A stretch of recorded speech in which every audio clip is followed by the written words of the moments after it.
Hello everyone, this is part 2 of episode 3 of my 99 Endgames series, and in this section of the episode, I'm going to talk about how to beat the rook with your queen in a pure queen versus rook endgame. In fact, this is pretty difficult. In section 1, part 1 of this episode, I talked about other queen endgame knowledge, theory. I talked about passed pawns, tactics, and also queen activity. So if you're interested in those, check out that video after this one. So in this video, I'm going to show you 4 positions about queen versus rook, and after that, I will give you an exercise position for you to practice on after the video, and to test how well you mastered rook, queen versus rook. And if you got the answer on your own, you can send it down below in the comment section, and I'll tell you if your answer is correct or not. So let's dive in.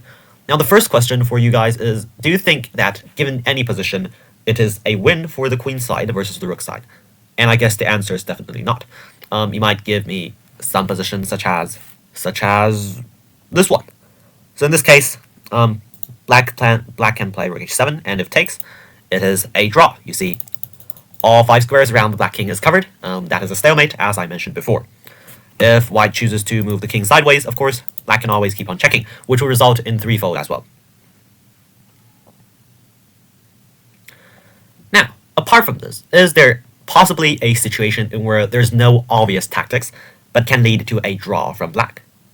And if you think from this position backwards, you might get the answer, which is this position. Well, you see, the special thing about this position is that the king can never enter the e-file. That means the king can only travel around over here, because whenever the king lands on the e-file, for instance, after some moves like this, suppose white played this, then there's this, and that will be a dead draw. King versus king, insufficient material. But after rook f7, if king g6, rook g7, king h6 to recognize this position. Yes, indeed, this is the position you just saw. Rook h7 saves the game for black. So this position would be one of those positions that is actually a draw. So never assume that any queen versus rook position is a win, even though draws are super rare, but they actually still do exist. So never assume that. Now, for the rest of this video, we will be focusing on winning queen versus rook endgames, because after all, I would like to show you how to win with a queen against the rook. The first position is rather the most simplest, queen versus rook endgame, and if you have studied the queen versus rook endgames, you should know this. This is a typical example of putting the king into zugzwang in order to win. In fact, if we speak in standard manners, if we assume black plays perfect defense, most oftentimes, the only way to win would be with this position, because in any other position there are some way to postpone death in a way. But let's see how we can deliver checkmate in this situation. So the first move here would be a check. If king c8, queen e8 is checkmate.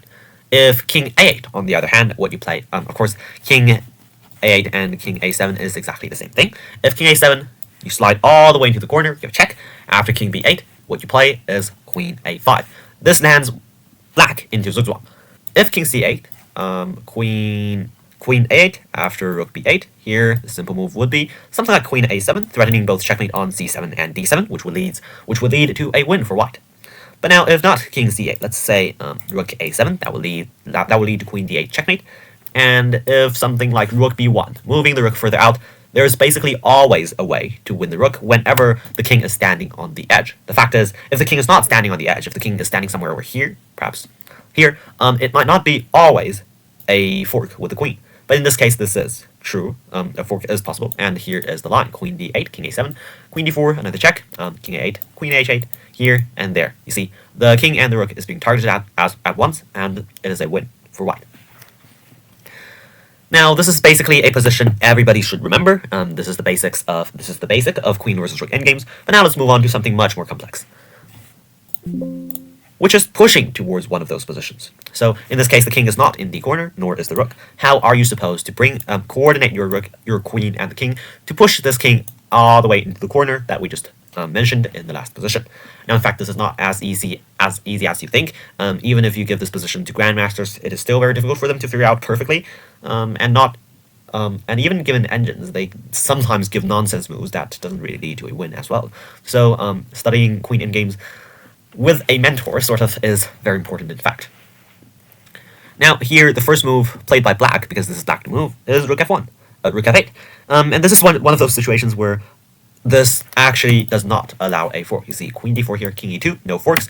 Of course, when the king and the rook is on different colors, it is normally not possible to fork. After queen g4, again, we hide to the perfect square, king e3. After queen e6, king f3, there's still no way to fork. Now, you see, white, the side playing with white, this is a game from Human Grandmasters. The side playing with white tried king d4, which resulted in rook d8, and after king c3, the attempted entry of the king failed. Now this shows the power of this first move over here, rook f8. This is trying to create damage on this side of the board, just as rook endgames goes. It's trying to keep distance between the king and the rook and give checks to mess up the process, mess up the progress, as long as there is not a fork on the king and the rook. So rook d8, king c3, rook f8 back, and now queen c6, king g4, queen g6, king f3, queen h5, the perfect move. And you see here, black cannot linger further, and is forced to move out. Now, king d3 is a success. After rook f3, king e4, this shows a typical coordination of the king and the queen. And after here, rook f4, king e3, and now you see the rook cannot come back to f3. This is the typical coordination of the queen and the king. I'll go deeper into this pretty soon in the next position. Now, rook g4 is played, and this is one of the most classic positions in queen versus rook. You see rook g4. Here the method is actually to first separate these two pieces. After that, we don't hurry to give more checks. What we do is king e2, coming closer with the king, using the fact that there is no checks. Now rook g3 is then played. Now queen h5. You see, basically we managed to duplicate this position, only a bit progress further down the board. Now king g1 is played. Here queen e1 is not played because of this. So here queen d5. Now this is the most critical move in this position. This teaches us that quiet moves, limiting the mobility of the king, and of course other enemy pieces, or perhaps creating a zugzwang situation in the last position where we played queen a5. If you remember, we went for this big triangle. In this case, quiet moves that limit the mobility of enemy pieces or create a zugzwang situation are often much more effective than giving checks. So this is the power of queen d5. Now rook g6. Again, you see this classic demonstration of the king and the rook being separated. Now the king is on the edge, so you know this is a good sign. Queen d4, king h2, queen f4, king g1 here.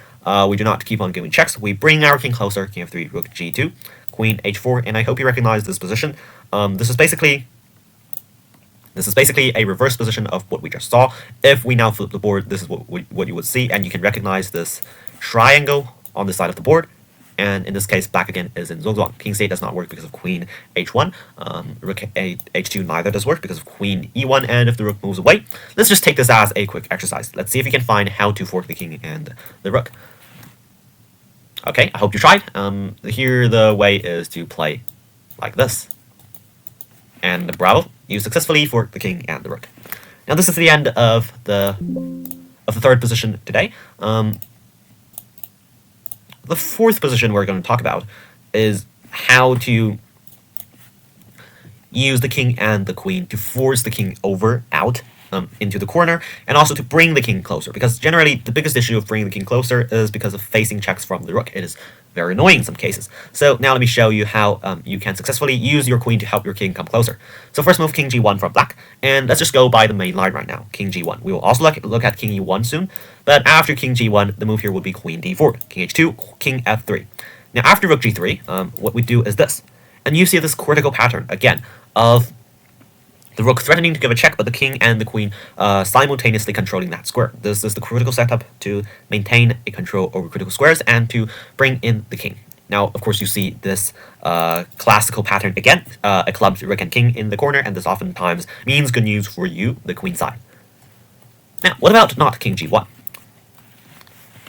Let's say king e1 here, queen c4, king f2, back, queen c6. Now, the idea here of playing queen c6 rather than queen e4 is that you notice, again, this triangular setup. The major advantage of the queen is the fact that it can move on diagonals while going on this kind of triangular path, just as we saw in the second position.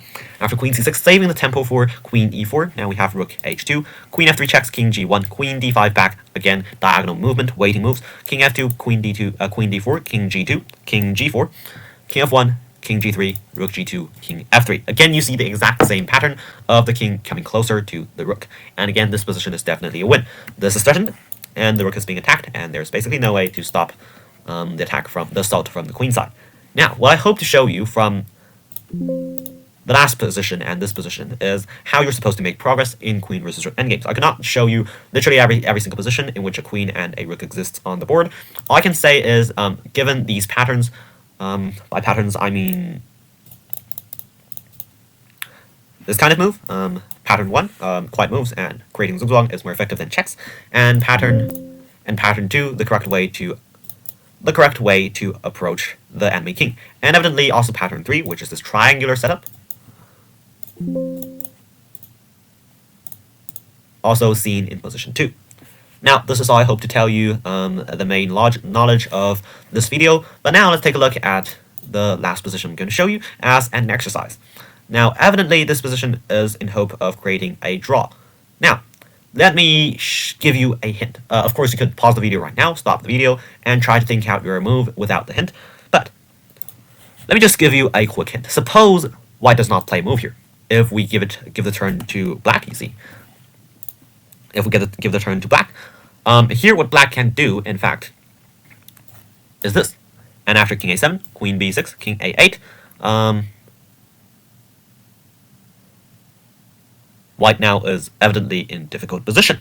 Now, more devastating is the fact that a king move doesn't make sense, and any rook move would lead to the unguarding of this pawn. For instance, I believe king c6 is a move that makes a lot of sense. No matter what rook move here is played, this is the threat. If this, checkmate.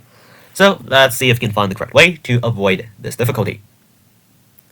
I won't give the answer right now. If you got the answer, just type it into the comment section, and I will give feedback to you about whether your move is correct or not. So I hope you enjoyed learning the endgames, and I hope you understand what I tried to tell you about queen versus rook endgames. A quick overview again: the triangular setup, the correct way to approach the enemy king, and of course also quiet moves are stronger than checks sometimes. So given these 3 tips, I hope the next time you find yourself in a queen versus rook situation, you can successfully win that. And suppose you're in a rook versus queen position, you're on the weaker side, you would also have an idea of how to pose the biggest difficulties for your opponent. Of course, I do understand that queen versus rook positions do not come up as common as something like the Spanish opening or something, but what I've got to say is that every single endgame is an important part of chess, and you really do need to understand every theory of it. So, this video basically concludes here, and in the next few episodes, I'll be beginning a quick series on endgame strategies as a subset of 99 endgames. I'll be sharing 16 topics about endgame strategy, which I hope to give you the best further knowledge on endgames. So tune into my channel. I'll be posting more interesting educational content, and I'll be also sharing my chess journey along with you further. So keep on playing chess, enjoy chess, and I'll see you next time. Peace until then. Bye.